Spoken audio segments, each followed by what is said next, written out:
사도행전 4장은 두 명의 인물 베드로와 요한이 등장하며 시작합니다. 그들은 많은 사람들 앞에 무엇인가 전하고 있는데요. 물론 전하는 모습은 정확히 알 수 없지만 미루어 짐작해 볼 때에 굉장히 담대하게 전하고 있었을 것입니다. 여러분들, 제 말 좀 들어보세요. 여러분의 죄를 위하여 예수님께서 십자가에 죽으시고 사흘 만에 부활하심으로 영원한 우리의 기쁨이 되어주셨습니다. 이제 더 이상 괴로움에 힘들어하지 않으셔도 됩니다. 예수님을 믿고 부활의 기쁨을 함께 합시다! 라고 전했을 것입니다. 이 모습을 지켜보던 사람들이 1절에 친절히 설명되고 있는데요. 첫 번째가 제사장들입니다. 두 번째는 성전 맡은 자들이고요. 세 번째는 사두개인들입니다. 이들의 공통적인 특징이 있습니다. 바로 사내들인 공의회라는 것이죠. 사내들이는 요즘 말로 바꾼다면 국회라고 할 수 있겠습니다. 무엇인가 중대한 내용을 제안하고 그것을 결정하며 실행하는 바로 최고의 의결 기관이죠. 이들은 베드로와 요한이 가르치고 전함을 싫어하며 결국 그들을 옥에 가두어 핍박까지 하게 되는 일을 벌이게 됩니다. 참고로 사내들이는 로마의 통치 아래에 있게 되지만 종교적인 문제에 있어서 거룩한 성전을 훼손한다라는 판단이 들면 바로 최고의 극형까지 내릴 수 있는 아주 무서운 곳이죠. 그렇기 때문에 베드로와 요한이 잡혀 있다는 것은 생명의 위협까지 놓일 수 있다라는 그러한 상황을 설명하고 있는 것입니다. 사내들인 공의에 왜 그들은 베드로와 요한을 그렇게 싫어하고 복음 전하는 것을 싫어하는 것일까요? 첫 번째는 종교적인 기득권과 정치적인 욕심이 있었기 때문입니다. 이들은 예수를 살해한 주동자요, 불의한 교회 권력주의자로서 많은 무리들에게 공격받을 것을 걱정했습니다.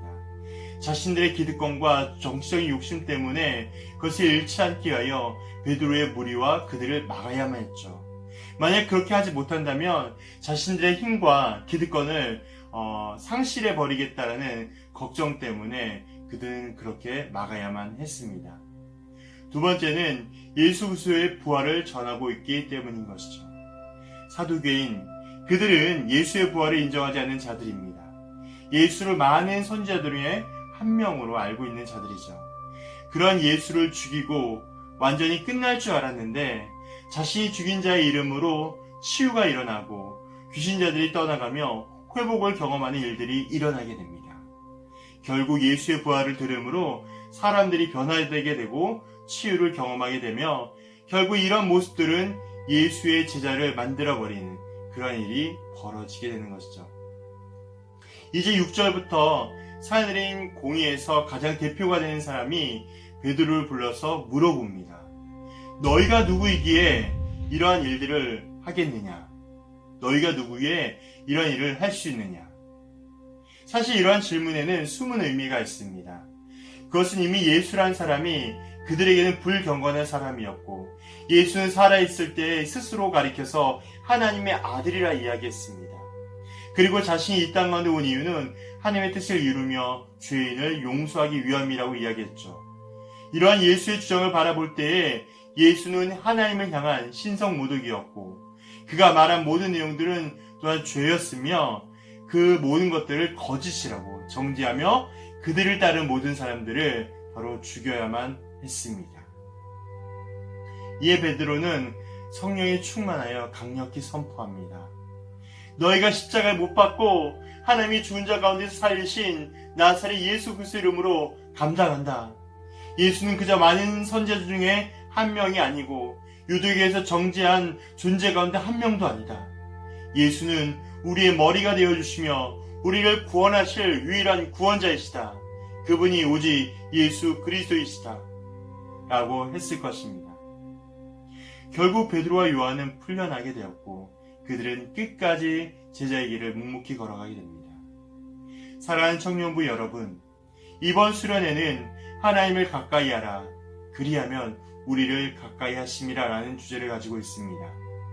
직장인으로, 학생으로, 또한 취업을 준비하는 사람으로 다양한 우리의 모습 가운데 어떠한 방법으로 하나님을 가까이 하고 있습니까? 또한 여러 가지 문제 가운데 우리는 어떻게 하고 있습니까? 베드로가 죽을 위협 가운데도 예수 그리스도를 담대하게 전할 수 있었던 것은 먼저 하나님께서 택하셨고 부르셨기 때문입니다. 부르심 앞에 따라가며 그대로 행동했던 것이죠.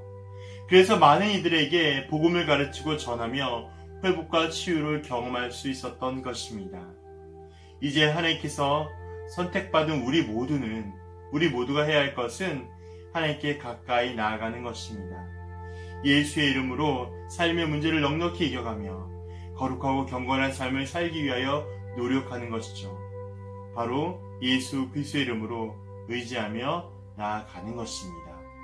그러한 저와 청년부 모든 우리 지체들이 되기를 주의 이름으로 간절히 소망합니다. 기도하겠습니다.